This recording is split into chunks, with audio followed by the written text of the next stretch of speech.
I had that on. Thank you very much. Good afternoon. Our business today is to consider two items.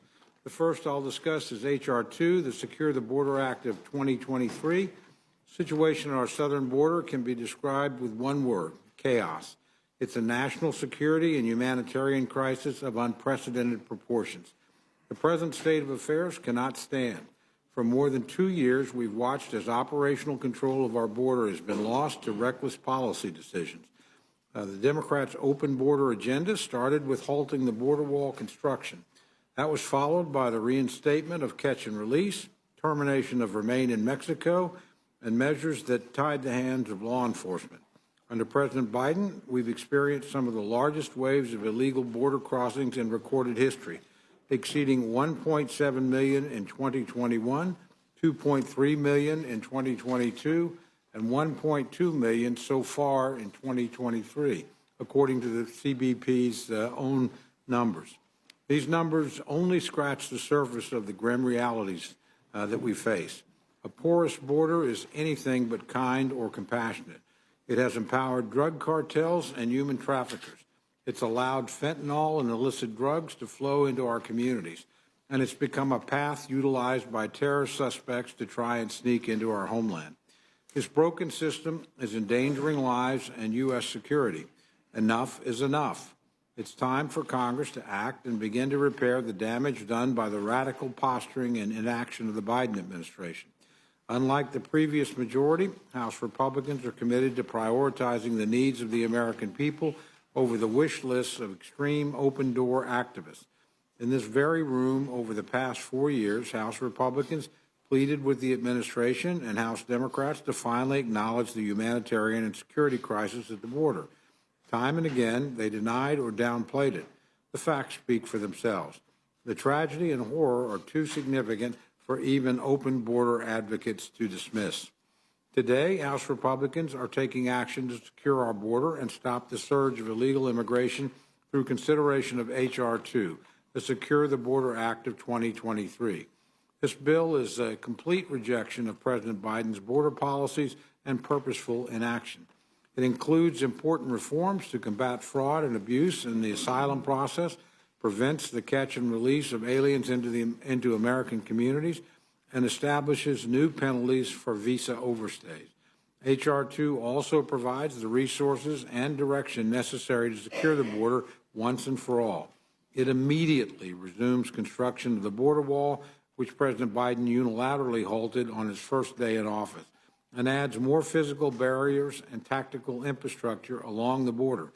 Importantly, this bill gives our dedicated Border Patrol agents the resources, equipment, and manpower to meet their mission and gain operational control.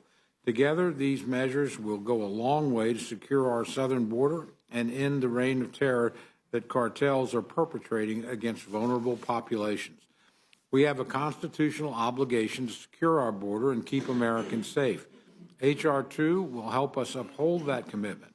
Our second measure for today is H.R. 1163, the Protecting Taxpayers and Victims of Unemployment Fraud Act.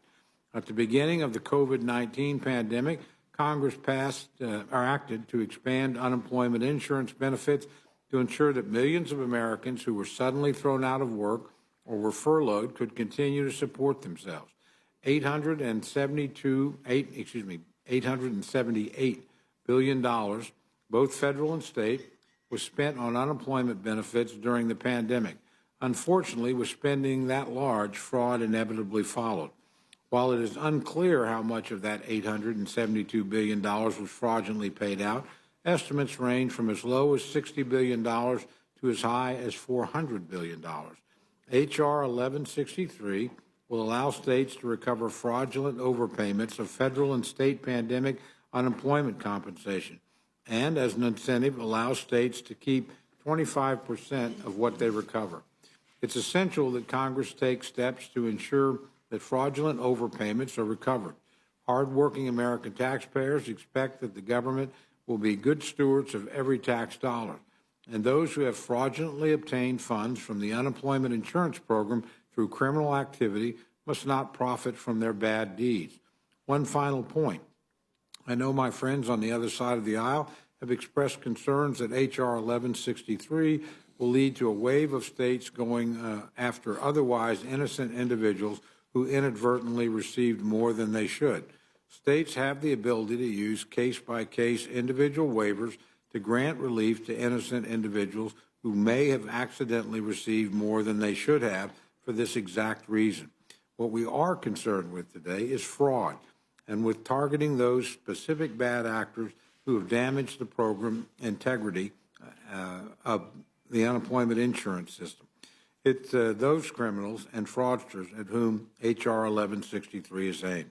I now yield to my good friend, our distinguished ranking member, Mr. McGovern, for any remarks he wishes to make. Well, thank you, Mr. Chairman. 8 more innocent lives were lost Saturday during a mass shooting, this time at a mall in Allen, Texas.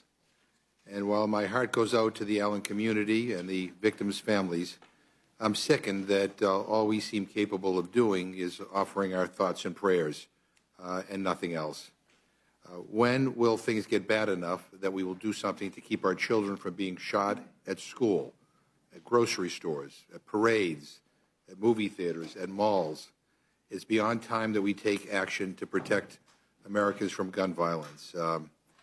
And I say that because I plead with the majority to allow us to bring measures to the floor so we can debate and we can vote on ways to protect our kids and innocent people. Anyway, that said, today we are here to consider 2 measures. First is H.R. 2, what might as well be called the Child Deportation Act. Frankly, this is the worst immigration and border security bill introduced in my lifetime. Republicans would rather resort to more fear-mongering, more conspiracy theories, more political stunts than offer real solutions to fix our broken immigration system. We will get into greater detail about all of H.R. 2's troubling provisions later, but let me highlight a few for now. First, this bill demonizes asylum seekers looking to enter the country legally. These folks are fleeing their homes, everything they know, because of a well-founded fear of persecution. They are traveling thousands of miles, often on foot. They are looking to legally declare asylum. Under U.S. law, they have a legal right to do that. This bill destroys the basic tenets of our nation's asylum system, preventing Customs and Border Protection from fairly and efficiently processing asylum seekers and causing more chaos at the border. Partnerships between the federal government and nonprofits are essential to meet the basic human needs of migrants. This bill discourages the critical work of these humanitarian organizations that help provide food, clothes, and shelter to families seeking asylum. Maybe my spiritual friends across the aisle need to be reminded, and I quote, "I was hungry, and you gave me food. I was thirsty, and you gave me drink. I was a stranger, and you welcomed me." Matthew chapter 25, verse 35. Keeping assistance from innocent people seeking refuge is immoral and absolutely cruel. H.R. 2 also strips protections for unaccompanied minors who arrive at the border. Now, we're talking about allowing kids to be detained for a month or more, limiting their access to counsel and sending them right back into the hands of smugglers that will exploit them. This is unconscionable. Second, this bill does nothing, and I mean nothing, to prevent more drugs from entering the country. 90% of all drug seizures occur at our ports of entry. Cartels aren't smuggling drugs in on mothers and children arriving at our border on foot seeking asylum. They are smuggling drugs in at our airports and in cars and in trucks at legal points of entry. You would think that if Republicans were interested in really tackling the drug crisis, they would enhance CBP's ability to seize drugs at these ports of entry, right? Wrong. Their debt limit bill would cut CBP's budget by $4 billion, weakening their ability to prevent drugs from crossing the border by laying off 2,400 officers. If the GOP's debt limit plan is enacted, estimates suggest that more than 350,000 grams of fentanyl could be let into the country. That's over 200 million more fatal doses of fentanyl hitting our streets thanks to Republicans' funding cuts. But they want to go after moms and kids declaring asylum. Do you know what H.R. 2 does fund? it funds Trump's border wall. As I say time and time again, show me a 30-foot wall, and I'll show you a 35-foot ladder. Third, this bill will wreak absolute havoc on our economy. H.R. 2 imposes nationwide E-Verify on all U.S. businesses, doing untold damage to the economy and resulting in billions of dollars in lost revenue. This bill could wipe out half of our nation's agricultural workforce. I have farms in my district, as I'm sure many of you here do too. Let me be clear. American farms will go under if this bill becomes law. And the price of food in our grocery stores and on our shelves will skyrocket even more. We all know that our immigration system needs reform, but this bill is not it. H.R. 2 is inhumane. It is un-American. It does nothing to prevent the very real issue of drug smuggling and will do irreparable damage to our economy. We also have H.R. 1163, House Republicans' unemployment insurance, so-called anti-fraud bill. Like H.R. 2, this bill would do more harm than good. It advocates for surprise billing for workers who did nothing wrong while slashing funding from programs that hold actual scammers accountable. So I'm sure today's meeting will be another lengthy one. I'm reading on social media that the Republicans are scrambling for votes on their immigration bill, so God knows when we'll report it out of this of the Rules Committee. But in any event, Mr. Chairman, I will at this point yield back my time. Thank you very much. Without objection, any prepared statements that our witnesses may have will be included in the record. I'd like to welcome our first panel, Chairman Jordan and Ranking Member Nadler from the Judiciary Committee, Chairman Green and Representative Ivey from the Homeland Security Committee, and Chairman McCall and Representative Castro from the Foreign Affairs Committee. Chairman Jordan, I welcome you back to the Rules Committee, and I welcome your testimony.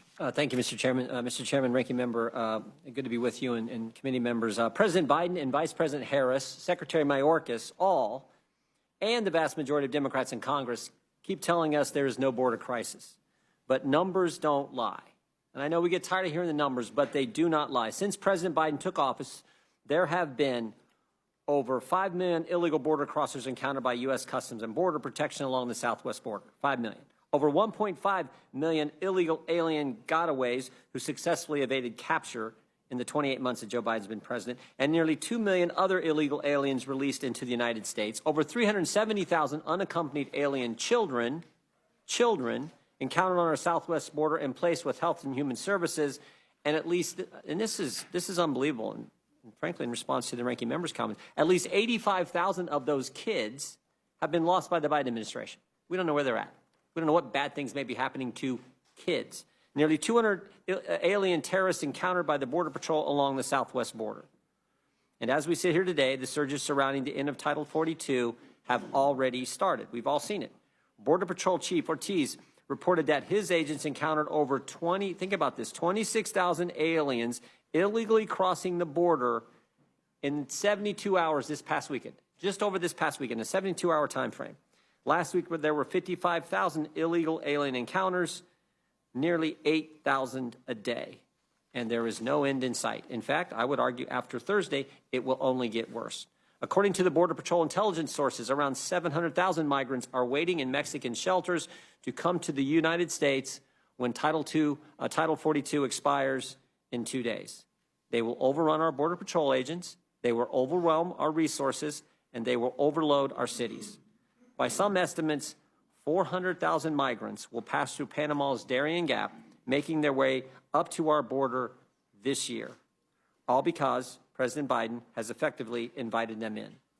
This week, House Republicans will pass H.R. 2, the Secure Border Act, and make good on our promise to pass legislation to secure the border and protect our sovereignty.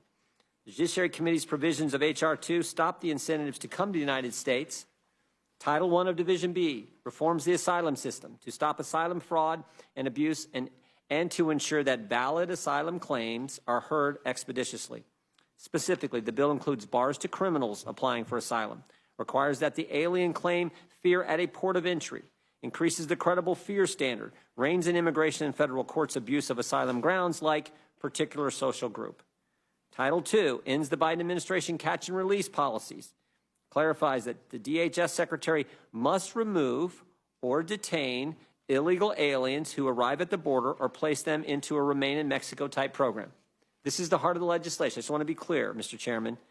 People can come to ports of entry, claim asylum. God bless them for doing it. If it's legit, we're going to let them in. We want that adjudication to happen as quick as possible. But we're not just going to release them into the country. They will be detained, or they will have to wait in Mexico while we evaluate their claim. That is the most important thing, I think, in the legislation.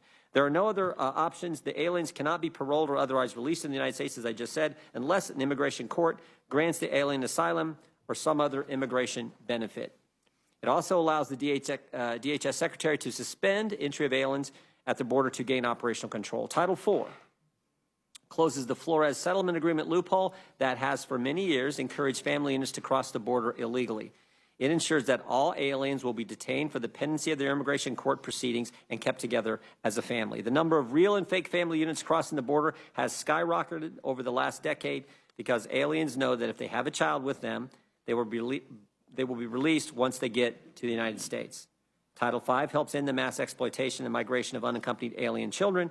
It requires that current law regarding unaccompanied alien children from Mexico and Canada be applied to children from other countries.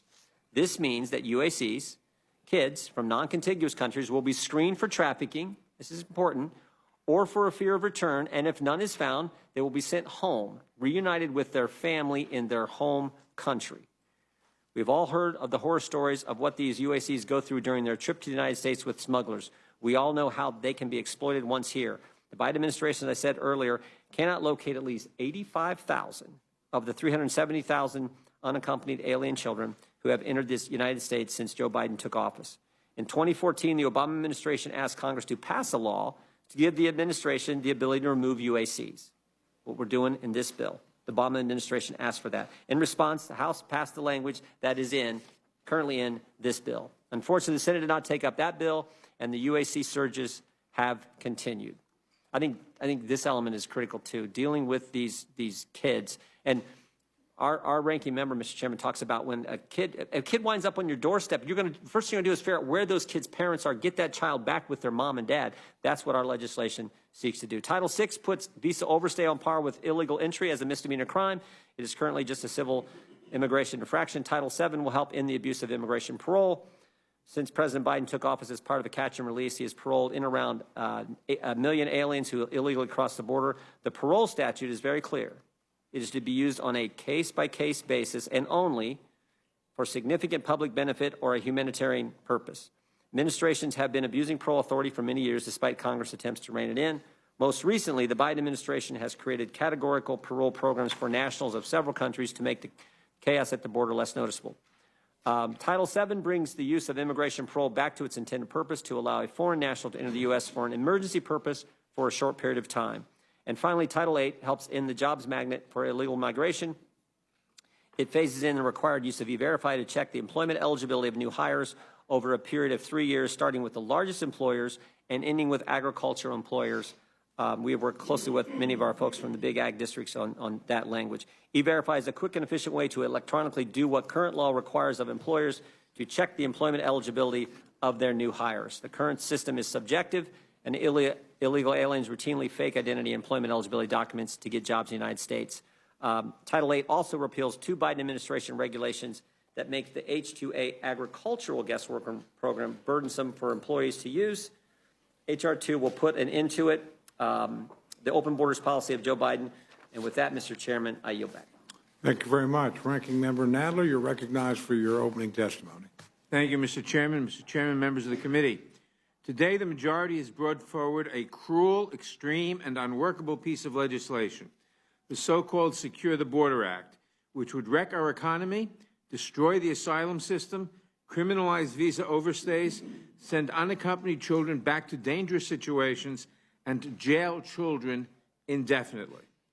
Once again, my Republican colleagues show us that they are not interested in finding real solutions to tough issues.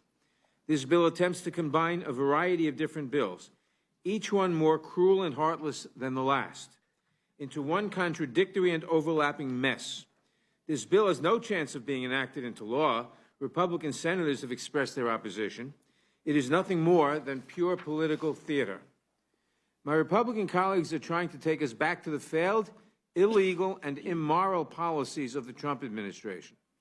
Former President Trump's radical, inhumane, and racist immigration actions weakened the U.S. economy, undermined our moral standing in the world, and did not make us any safer. While trampling on some of our most deeply held American values, his erratic approach also failed to stem the flow of migrants across our border. Let's be very clear about what this legislation would do. When taken together, this bill serves as a wholesale ban on asylum. No one would be able to seek asylum in the United States if they crossed between points of entry, or if they had or could have had even temporary status in a third country. We offered a variety of amendments to exempt the most vulnerable from some of these draconian requirements. This included those fleeing communist and totalitarian regimes and unaccompanied children. The majority was not even willing to exempt children under a year old. The one place where we were able to make some bipartisan headway was on the issue of E-Verify. E-Verify is an electronic employment eligibility verification system that began as a voluntary pilot program and is currently used by a small percentage of the nation's employers. This bill would make that system mandatory for all employers in the United States. Without providing other reforms, including any meaningful opportunity for undocumented workers to regularize their status, this title would damage the U.S. economy, harm American workers, and result in billions of dollars in lost government revenue. Mandatory E-Verify would decimate the agriculture industry, putting U.S. farms out of business, shipping millions of American jobs overseas, and increasing U.S. reliance on imported food. Mandatory E-Verify will result in hundreds of thousands of unfilled farm jobs and will leave unpicked crops rotting in the fields, as we saw in Georgia in 2011, when a mandatory E-Verify law in the state resulted in over 11,000 farm jobs going unfilled during the peak harvest season. That is why I have submitted an amendment to the Rules Committee which would strike the E-Verify title from this bill. This amendment gained bipartisan support in the Judiciary Committee, and I hope my colleagues will ensure it gets a vote on the House floor. These are just a few of the problems with this bill. I did not even have time to go into detail into how this bill strips all protections from unaccompanied children and requires all families who come to our border seeking protection to be detained indefinitely, or the extreme lengths to which it goes to narrow the eligibility grounds for asylum, or how this bill would severely restrict this and any future administration's ability to parole individuals into the United States, ending the current parole initiatives for Ukrainians fleeing Russia and certain military families. And I might add, ending the parole that has been enforced for Cuba since the Eisenhower administration. Immigration reform is a complicated problem that requires comprehensive solutions, and an enforcement-only strategy simply doesn't work. Democrats have put forward real proposals, and we stand ready to work with serious Republicans to pass meaningful solutions. Democrats take this complex humanitarian crisis seriously. Our proposals address the root causes of migration, improve border security, and create additional legal pathways for people to enter the United States lawfully. But Republicans have chosen a narrow path that imposes extreme pain and hardship on the most vulnerable people, while doing nothing to actually solve the problem. I encourage my colleagues to oppose this wrong-headed bill. They ask the majority to go back to the drawing board. Thank you, Mr. Chairman. I yield back.